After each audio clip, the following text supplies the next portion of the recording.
ओम साईं राम। मैं सुशील साईं दास आप सभी का बंदे हैं हम साईं के चैनल पर स्वागत करता हूँ। आइए आज हम बाबा के अध्याय 2 का श्रवण और गुणगान करें। बोलिए साईंनाथ महाराज की जय। ग्रंथ लेखन का ध्येय कार्यारंभ में असमर्थता और साहस, गर्मागर्म बहस, अर्थपूर्ण उपाधि, हेमाड पंथ की गुरु को आवश्यकता। गत अध्याय में ग्रंथकार ने अपने मौलिक ग्रंथ श्री साईं सचित्र में उन कारणों पर विशेष प्रकाश डाला है जिनके द्वारा उन्हें ग्रंथ रचना के कार्य को आरंभ करने की प्रेरणा मिली। अब वे ग्रंथ पठन के योग्य अधिकारियों तथा अन्य विषयों का इस अध्याय में विवेचन करते हैं। आइए अब हम अध्याय शुरू करते हैं। ग्रंथ लेखन का हेतु। किस प्रकार विशुचुका के रोग के प्रकोप को आटा पिसवाकर तथा उसको ग्राम के बाहर फिकवाकर रोका तथा उसका उन्मूलन किया, बाबा की इस लीला का प्रथम अध्याय में वर्णन किया जा चुका है। मैंने और भी लीलाएं सुनी हैं जिनसे मेरे हृदय को अति आनंद हुआ है और यही आनंद का स्रोत काव्य रूप में प्रकट हुआ। मैंने यह भी सोचा कि इन महान आश्चर्य लीलाओं का वर्णन बाबा के भक्तों के लिए मनोरंजक एवं शिक्षाप्रद सिद्ध होगा तथा उनके पाप समूल नष्ट हो जाएंगे। इसलिए मैंने बाबा की पवित्र जीवन गाथा और उनके मधुर उपदेशों का लेखन प्रारंभ कर दिया। श्री साईं की जीवनी ने ना तो उलझनपूर्ण है ना ही संकीर्तन ही, वरन सत्य और आध्यात्मिक मार्ग का वास्तविक दर्शन कराती है। कार्य आरंभ करने में असमर्थता और साहस। श्री हेमाड पंत को यह विचार आया कि मैं इस कार्य के लिए उपयुक्त पात्र नहीं। मैं तो अपने परम मित्र की जीवनी से भी भली भांति परिचित नहीं हूँ और ना ही अपनी प्रकृति से। तब फिर मुझ सरीखा मूढ़मती भला एक महान संत महापुरुष की जीवनी लिखने का दुस्साहस कैसे कर सकता है। अवतारों की प्रवृत्ति के वर्णन में वेद भी अपनी असमर्थता प्रकट करते हैं। किसी संत का चरित्र समझने के लिए समय को पहले संत होना नितांत आवश्यक है।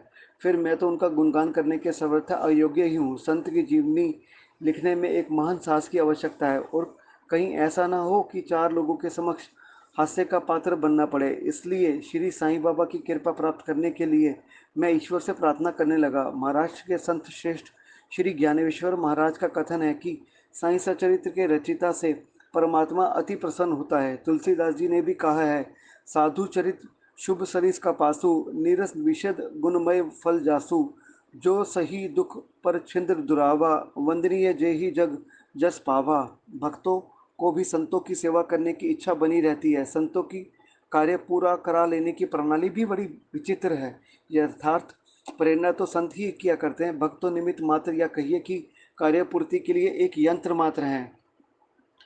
उदाहरणार्थ 1700 में कवि महीपति को संत चरित्र लिखने की प्रेरणा हुई। ईश्वर ने संतों में अतः प्रेरणा पैदा की और कार्य पूर्ण हो गया। इसी प्रकार 1800 में श्री दासगनु की सेवा स्वीकार हुई। महीपति ने 4 काव्य रचे, भक्त विजय, संत विजय, भक्त लीलामृत और संत लीलामृत, और दासगनु ने केवल 2, भक्त लीलामृत और संत कथामृत, जिसमें आधुनिक संतों के चरित्रों का वर्णन है।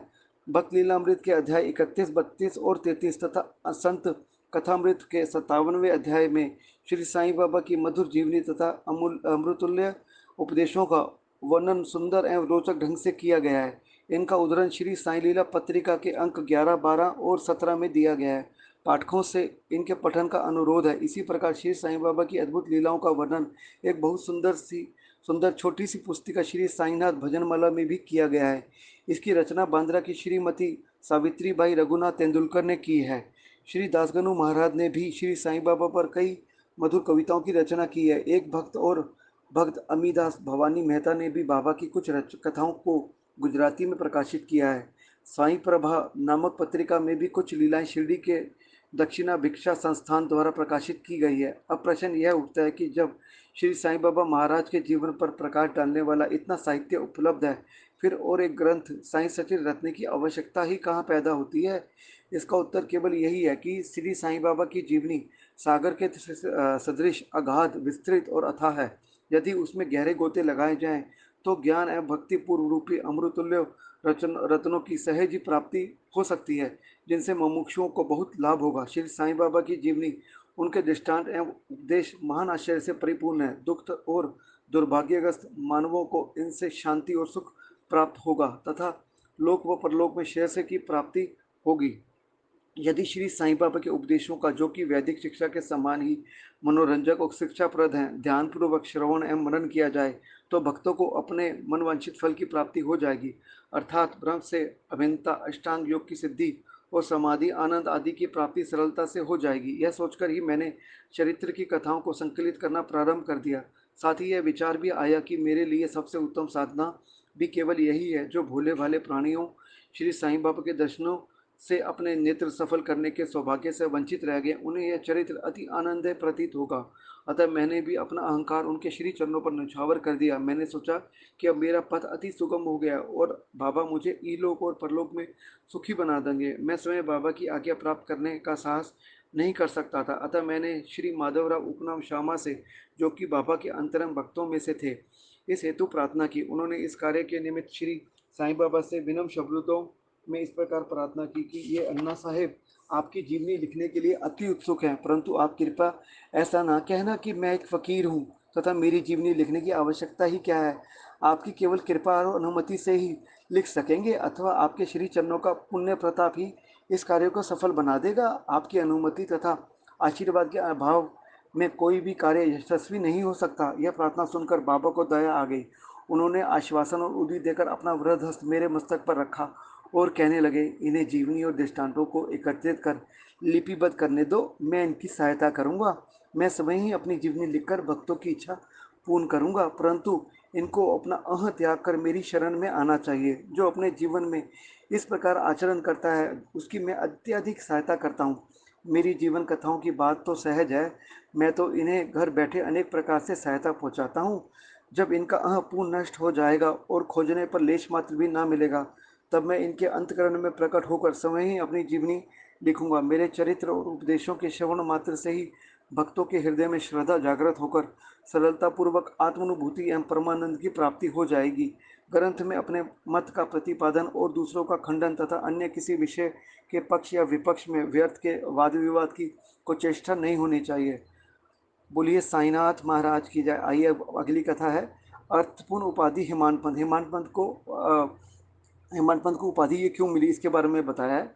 वाद विवाद शब्द से हमको स्मरण हो गया कि मैंने पाठकों को वचन दिया कि हेमंत पंत उपाधि किस प्रकार प्राप्त हुई, इसका वर्णन करूंगा। अब मैं इसका वर्णन करता हूँ। श्री काका साहब दीक्षित व नाना साहब चंदोरकर मेरे अति घनिष्ठ मित्रों में से थे। उन्होंने मुझे शिरडी जाकर श्री साईं बाबा के दर्शनों का लाभ उठाने का अनुरोध किया। मैंने उन्हें वचन दिया, परंतु कुछ बाधा आ जाने के कारण मेरी शिरडी यात्रा स्थगित हो गई। मेरे एक घनिष्ठ मित्र का पुत्र लोनावाला में रोगग्रस्त हो गया। उन्होंने सभी संभव अधिभौतिक और आध्यात्मिक उपचार किए, परंतु सभी प्रयत्न निष्फल हुए और जबर किसी भी प्रकार कम न हुआ। अंत में उन्होंने अपने गुरुदेव को उसके सिरहाने बिठाया, परंतु परिणाम पूर्वतः ही हुआ। यह घटना देखकर मुझे विचार आया कि जब गुरु एक बालक के प्राणों की भी रक्षा करने में असमर्थ है, तब उनकी उपयोगिता ही क्या, और जब इनसे कोई सामर्थ्य ही नहीं, तब फिर शिरडी जाने से क्या प्रयोजन। ऐसा सोचकर मैंने यात्रा स्थगित कर दी, परंतु जो होना है वह तो होकर ही रहेगा। और वह इस प्रकार हुआ। प्रांताधिकारी नाना साहब चंदोरकर बसई के दौरे पर जा रहे थे। वे थाना से दादर पहुंचे तथा बसई जाने वाली गाड़ी की प्रतीक्षा कर रहे थे। उसी समय बांद्रा लोकल आ पहुंची, जिसमें बैठकर वे बांद्रा पहुंचे तथा शिरडी यात्रा स्थगित करने के लिए मुझे आड़े हाथों ले लिया। नाना साहब का तर्क मुझे उचित तथा सुखदायी प्रतीत हुआ और इसके फलस्वरूप मैंने उसी रात्रि शिरडी जाने का निश्चय किया और सामान बांधकर शिरडी को प्रस्थान कर दिया। मैंने सीधे दादर जाकर वहां से मनमाड़ की गाड़ी पकड़ने का कार्यक्रम बनाया। इस निश्चय के अनुसार मैंने दादर जाने वाली गाड़ी के डिब्बे में प्रवेश किया। गाड़ी छूटने ही वाली थी कि इतने में एक यवन मेरे डिब्बे में आया और मेरा सामान देखकर मुझसे मेरा गंतव्य स्थान पूछने लगा। मैंने अपना कार्यक्रम उससे बतला दिया। उसने कहा मुझसे कहा कि मनमाड़ की गाड़ी दादर पर खड़ी नहीं होती, इसलिए सीधे बोरी बंदर से होकर जाओ। यदि यह एक साधारण सी घटना घटित न होती, तो मैं अपने कार्यक्रम के अनुसार दूसरे दिन शिरडी न पहुंच सकने के कारण अनेक प्रकार की शंका कुशंकाओं से घिर जाता, परंतु ऐसा घटना न था। भाग्य ने साथ दिया और दूसरे दिन 1:10 बजे के पूर्व ही मैं शिरडी पहुंच गया। सन 1910 की बात है, जब प्रवासी भक्तों के ठहरने के लिए साठेवाड़ा ही एकमात्र स्थान था। तांगे से उतरने पर मैं साईं बाबा के दर्शन के लिए बड़ा लालायित था। उसी समय भक्त प्रवर श्री तात्या साहेब नूलकर मस्जिद से लौटे ही थे।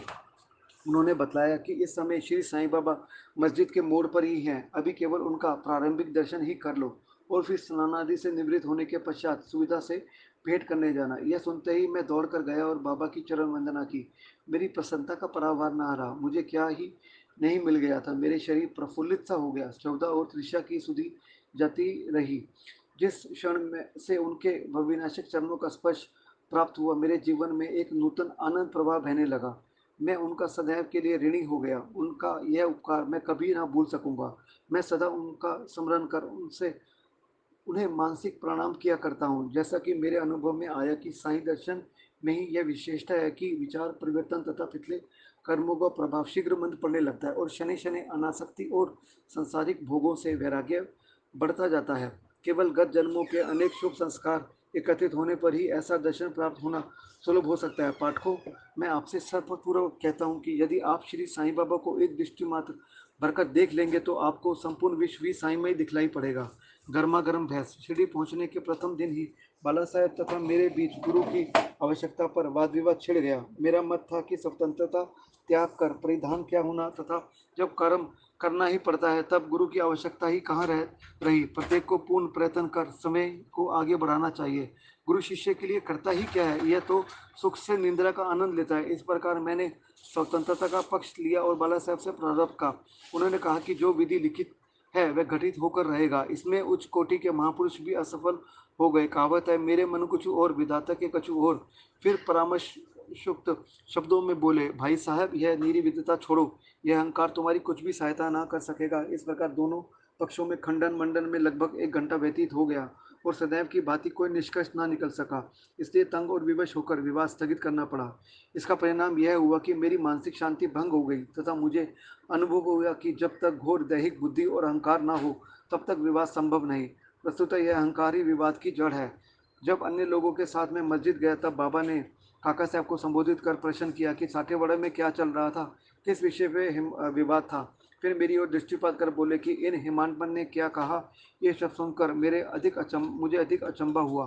साठेवाड़ा और मस्जिद में पर्याप्त अंतर था। सर्वज्ञ या अंतर्यामी हुए बिना बाबा को विवाद का ज्ञान कैसे हो सकता था। मैंने सोचने लगा कि बाबा हिमानपंत के नाम से मुझे क्यों संबोधित करते हैं। यह शब्द तो हिमांडी पंथ का अपभ्रंश है। हिमांडी पंथ देवगिरी के यादव राजवंशी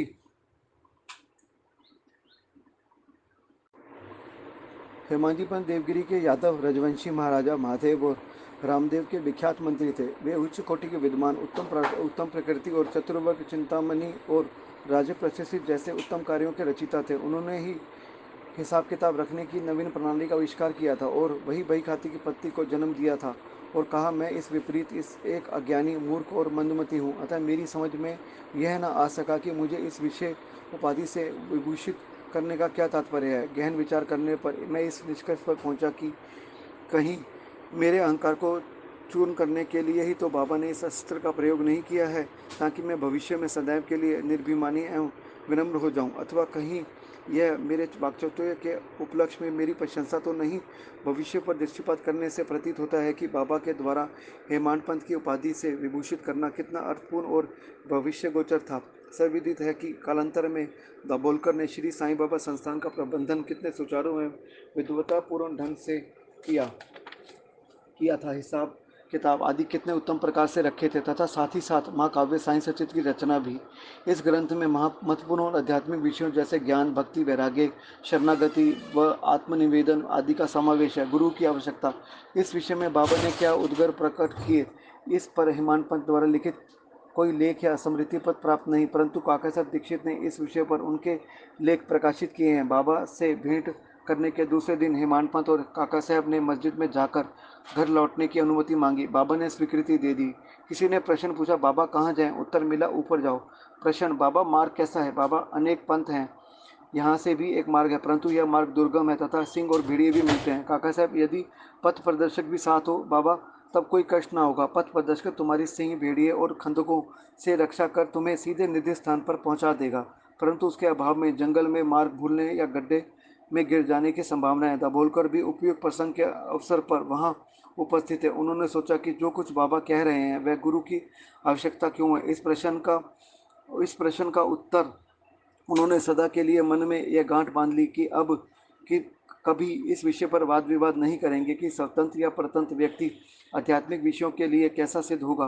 प्रत्युत इसके विपरीत यथार्थ में परमार्थ लाभ केवल गुरु के उपदेश पालन से ही निहित है। इन उपदेशों का वर्णन मूल काव्य ग्रंथ के इसी ग्रंथ में किया गया है, जिसमें लिखा है कि राम और कृष्ण महान अवतारी होते हुए भी आत्मानुभूति के लिए राम को अपने गुरु वशिष्ठ और कृष्ण को अपने गुरु संदीपनी की शरण में जाना पड़ा था। इस मार्ग में उन्नति प्राप्त करने के लिए केवल श्रद्धा और धैर्य, यही दोनों गुण सहायक हैं। बोलो सदगुरु श्री साईनाथ महाराज की जय।